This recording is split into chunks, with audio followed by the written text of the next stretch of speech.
Hi, my name is Moises Moreno, and I'm gonna show you how to achieve this effect using a gizmo I just created. It's called Tree Gobo version 1. So let's look into the node. We have a mask input to restrict the area we want to affect. We have the tree size, which is the scale of the pattern, the volume, and the density. So this will be more obvious once it's inside the comp. The wind speed will affect how fast this pattern is moving. So as we can see here, if we increase it, it's just gonna be faster over time.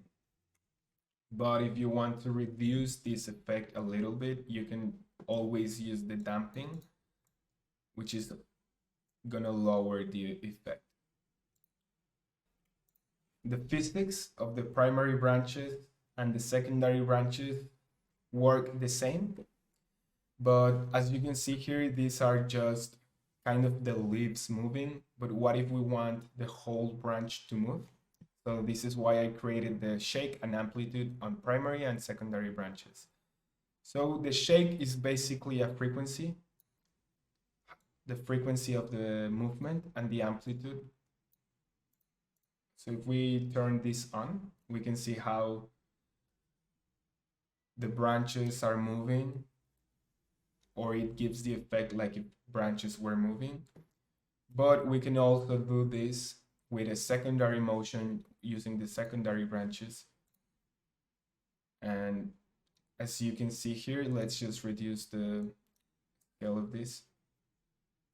We can see that some pattern is moving independently than the main branch. So if we want to make this more obvious, we can always reduce this and maybe do the opposite. You can see inside all of this noise how some shapes are moving at a higher rate, which is the secondary branches, but in a lower amplitude, which are all the shapes that are inside the higher or the primary branches. So this is to give a more dynamic look to the effect. So let's go into the bokeh tab, which is basically how blurred you want your effect. This can translate into how far the tree is. So the lower the scale, the closer it is, and the higher, the further it is.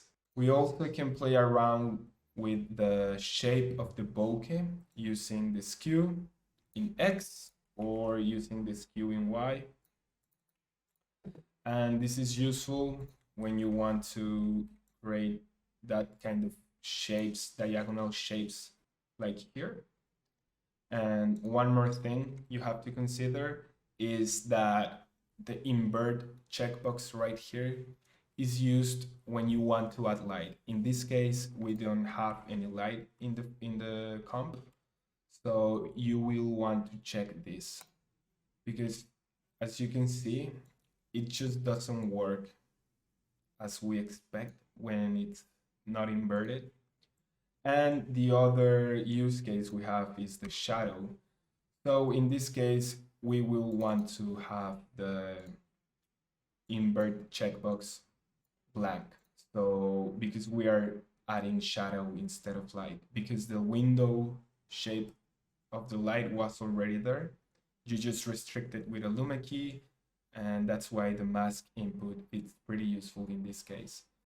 That was it for today. Thank you for watching. I hope you can use this in your future projects. You can download this tool in the description. Your feedback will be pretty much appreciated, so don't hesitate and send me a DM on what are your thoughts, and see you until the next one.